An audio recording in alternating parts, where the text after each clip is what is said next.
श्रीराम समर्थ. परमपूज्य बेलसरे बाबा लिहितात, जगाची रचना अशी आहे की एक, वस्तूचे, व्यक्तीचे व घटनेचे रहस्य नेहमी गूढ व अदृश्य असते. 2, आणि मोठे रहस्य पोटात वागवणाऱ्या दिव्य वस्तू, व्यक्ती व घटना दुर्मिळ असतात. आत्मस्वरूप म्हणजे माणसांचे रहस्य होय. ते त्याच्या हृदयात खोल दडलेले असते. सामान्य माणसाचा आत्मा अविद्येने झाकलेला असून त्या पांघरुणाला अनेक पदर असतात. त्या पदरात घुसून आत्म्याचा पत्ता लावणे सोपे नसते. माणूस जन्मभर जग पाहतो, पण इंद्रियगोचर वस्तू दृश्यपणाने पाहण्याची सवय त्याला असते. त्या सवयीला अनुसरून तो आत्म्याचे दर्शन घ्यायला जातो.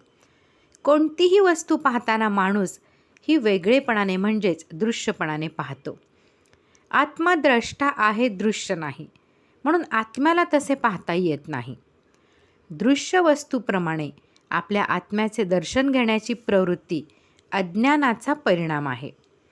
ज्ञानस्वरूप आत्मा केवळ द्रष्टा असल्याने त्याचे द्रष्टेपण कशानेही ढळत नाही. स्वतःच्या महिम्यामध्ये विलसणारा आत्मा केव्हाही दृश्य बनणे शक्य नाही. विश्वा एवढे दृश्य असो वा नसो, आत्म्याच्या द्रष्टेपणामध्ये यत्किंचित उणे येत नाही. याच्या उलट दृश्याला मात्र आत्म्याचे अधिष्ठान लागते.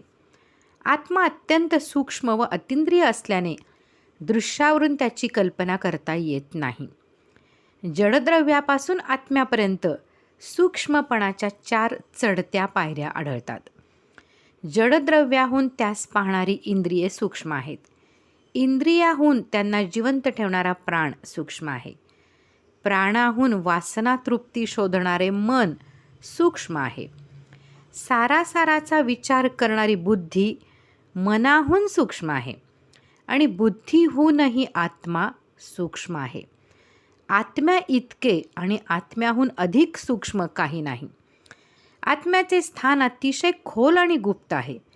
सर्व इंद्रियांची हालचाल, मनाचे उलटसुलट संकल्प, बुद्धीचे निर्णय आणि वासनांचे स्फुरण यांच्या मागे राहून आत्मा त्यांना जाणतो व प्रेरणा देतो.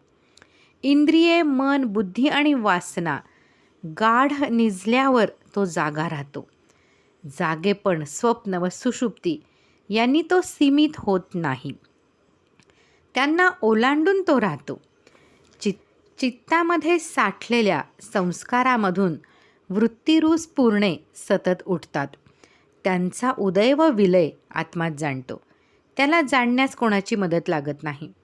अनंत काळ टिकण्यास त्याला कालाची अपेक्षा नाही. सर्व दृश्य व्यापून उरण्यास त्याला अवकाश लागत नाही.